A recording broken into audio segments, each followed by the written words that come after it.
J-Hole, you're on a speaker with the boys. No, you're not. I tried to answer it. It didn't work. So. He probably just thought you did that on purpose. Yeah. Since you guys hang up on each other all the time. We do that a lot. I said, dude. What's up, everybody? It's Musicians Forced to Podcast. We are mobile. I'm in the back of my Jeep. The road edition. We got Mikey driving, Brandon in the passenger seat. We're going on a little road trip. Going to swing through Chicago, and figured this was a good time to test if we could do this on the road when we're going on tour or something. This might be nice since it's usually the three of us in the car anyway, and talking so much bullshit. Did my podcast just come on? Yeah, it's coming on automatically all the time. Oh yeah, I hate this fucking car with a fiery passion. Remember when I said? Yeah. Yeah, it does that. Even when I have my headphones in and I'm working outside the car, it'll be like, oh, hey. Shit, it's haunted. Sometimes like fucking AM radio just comes on out of nowhere. If you don't turn the radio on in this car and you're sitting in silence, it'll just go, oh, you must want static at fucking 1,000 decibels out of the Dude, blue I've in been the in here dark. 3 or 4 times when it's done it. Like, as soon as his phone disconnects, like he'll be in a gas station or something and just goes, This shit's haunted. So, yeah, we're on the road. I got some lav mics clipped to the visors. That was a Mikey suggestion. That was a good idea. And then I've got the GoPro up on the window there. I've got my Rode mic, and then we've got the Zoom PodTrack P4. So we're all good. I had my checkup, my regular doctor checkup thing, like right after the first of the year. And I don't know if you guys are the same way, but I just started going to the doctor regularly like a couple of years ago. Before I never went. I was a typical dude, like, oh, my arm's fine unless it falls off, and then I'll find a stapler. Right, I'll live. Like that.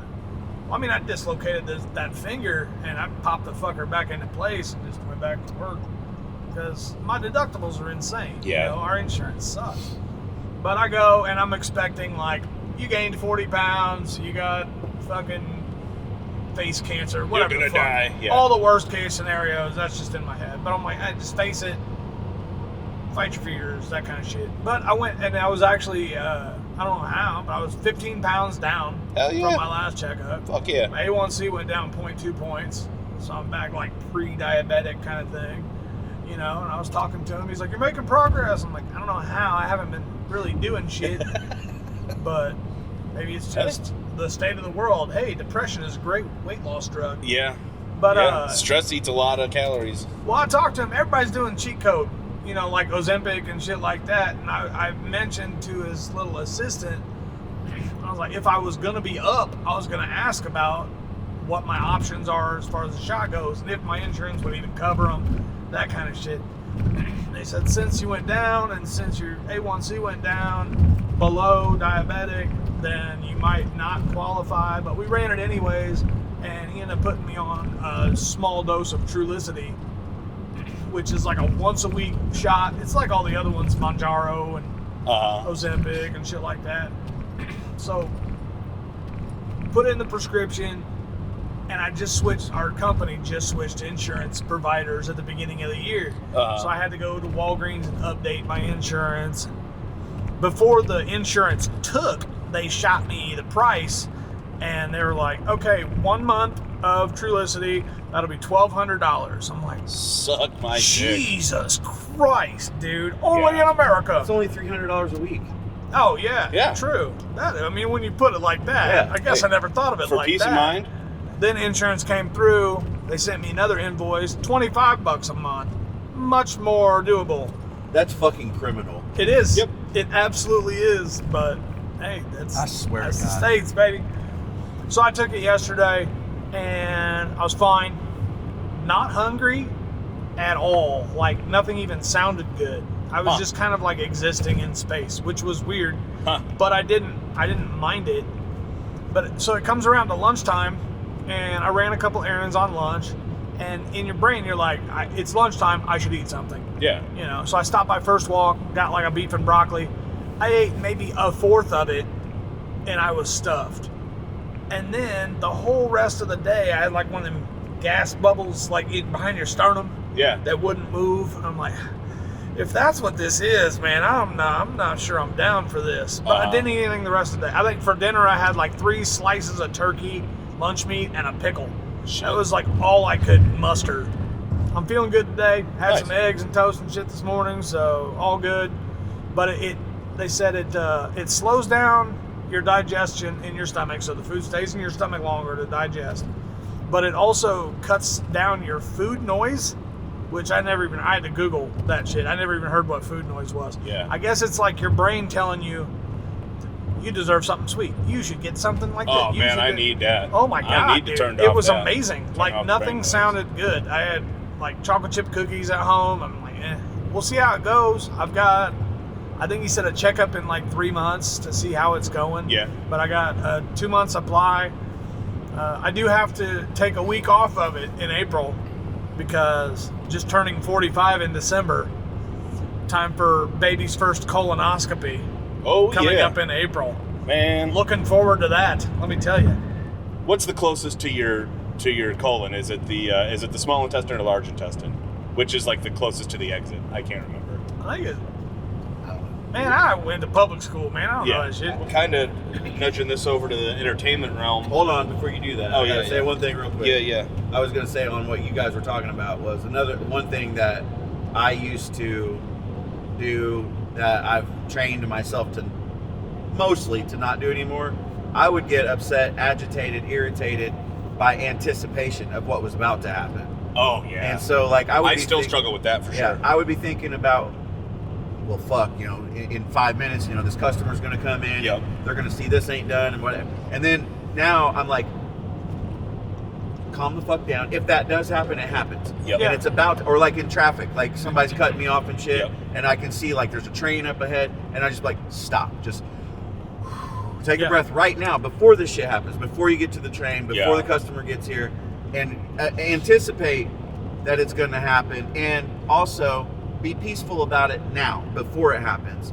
And that's helped me immensely. Nice. I always look at it like the best case scenario is not going to happen. The worst case scenario is not going to happen. It's going to be somewhere in between. Yeah. And you can live with any outcome. Yeah. We went out bar hopping a few weeks ago. Uh-huh. And for the hell of it, dude, I came home and he was downstairs. I was like, dude, I'm feeling restless and I don't know what I wanted. I'm thinking about just going bar hopping and seeing a couple different bands play, like cover bands around town. That's awesome. Just to see how the nightlife's going in Decatur. It was fun.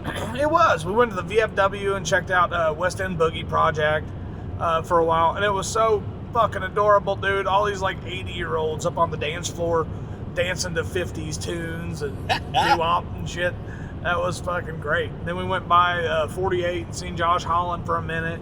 He was doing a little acoustic thing in there. Had a beer there. Talked to a couple of the folks from the Lincoln, I think. Yeah, they're at the Lincoln. Yeah. Doug and his woman. But they were talking about some upcoming Decatur Bears fundraiser for like Decatur Bears semi-pro football is going to be coming to town. What?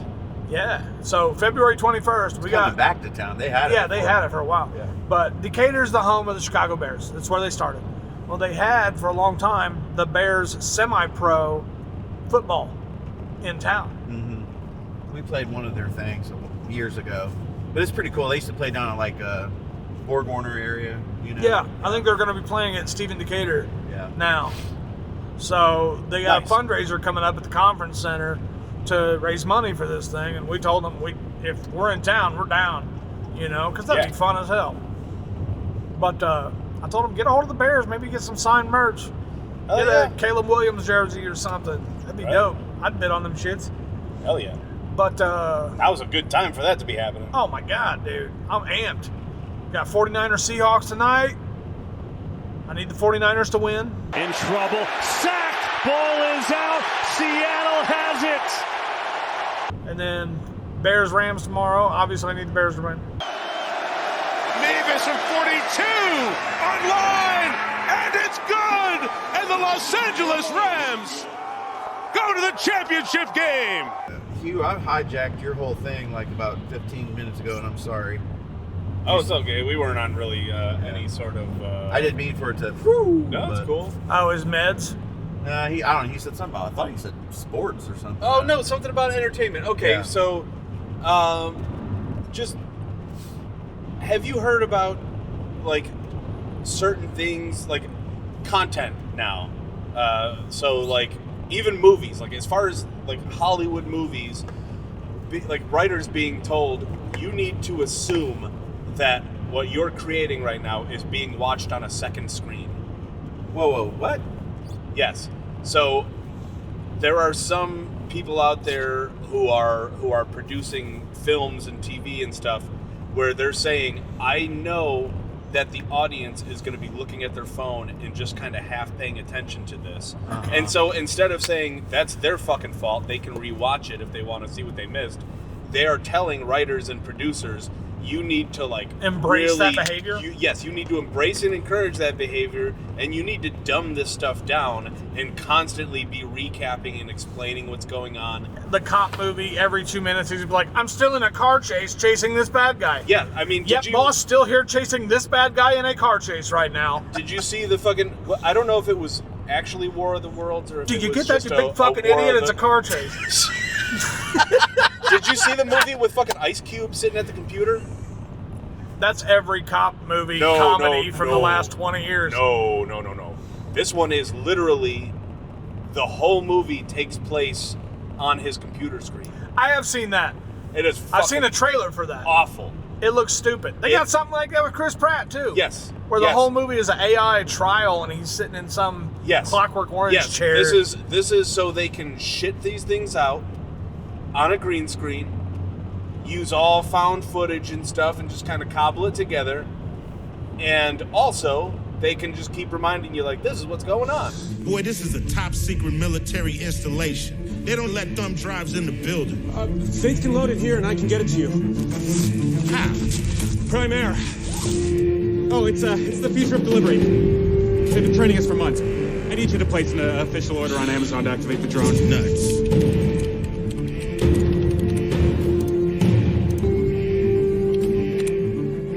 We only got one shot at this.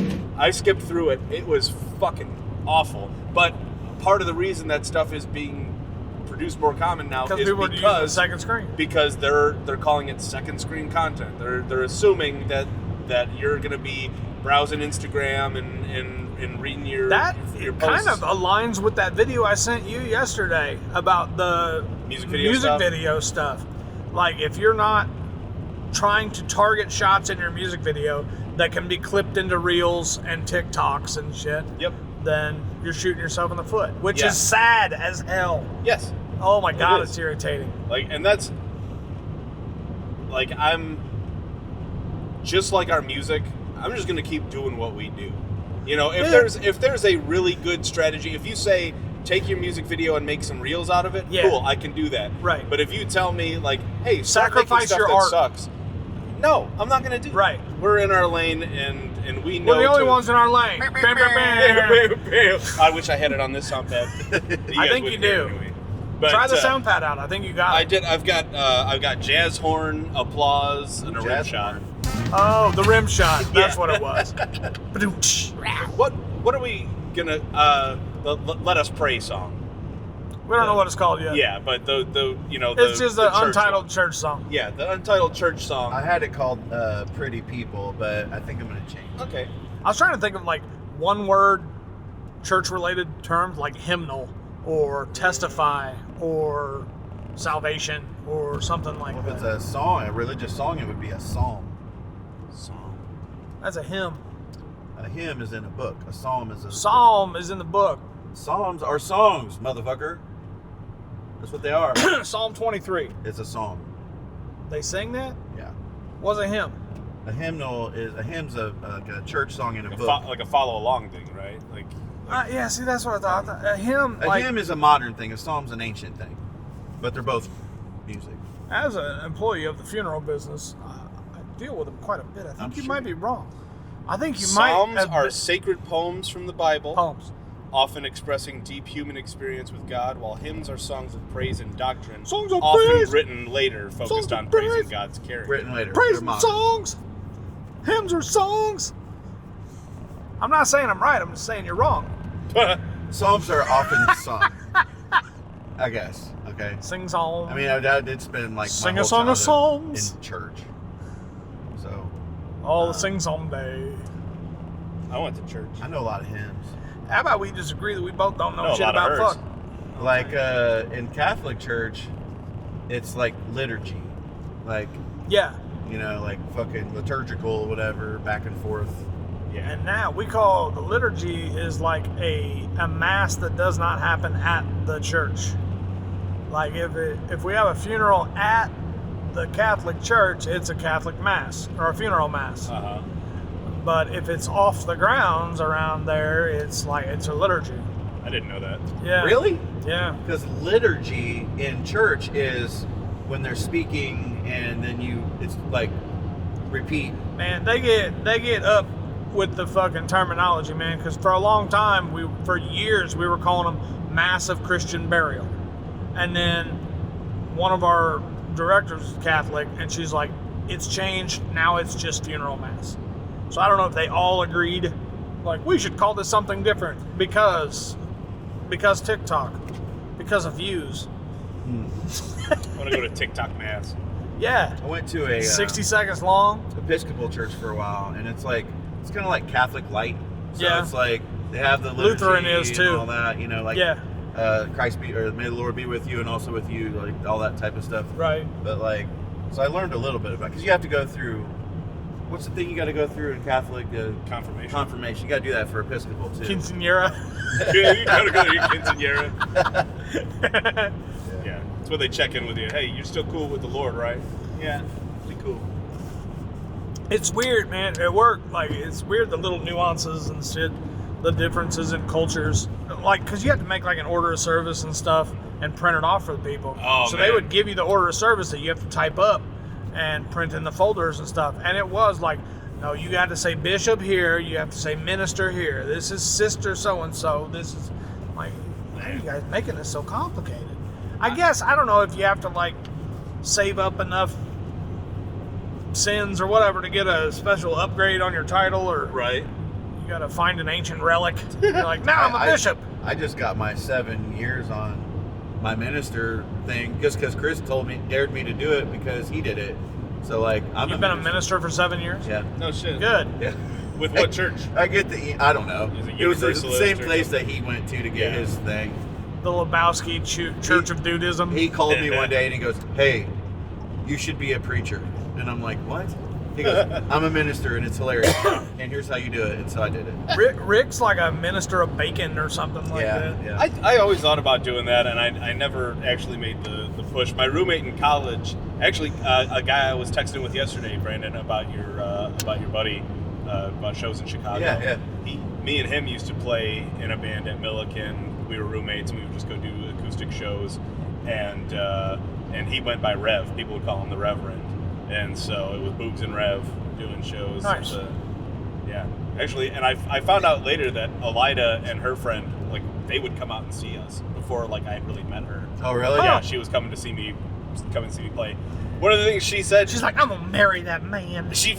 one of the first things she noticed about me was that I was always Huge wearing, hog. I was always wearing flip-flops everywhere, even if it was cold outside. And something that I never noticed about myself was that my pinky toe, I would I've got a lot of dexterity Overlap in my it? toes. No, I would reach it over the edge of the sandal, and I would kind of pull at it and snap it. So I would be doing What a strange thing to do. And we'd be sitting near each other in art history class, and she's watching my foot just kind of grab onto the sandal and slap it onto the floor, and She's like, "I'm gonna marry this weird motherfucker." Yeah, and then somebody sent me a picture of me sitting at a piano at Milliken playing a show, and sure enough, you can see my fucking pinky toe gripping that sandal. It was like a little comfort thing. It was So weird. My fidget thing. Yeah, I'm all fucked up.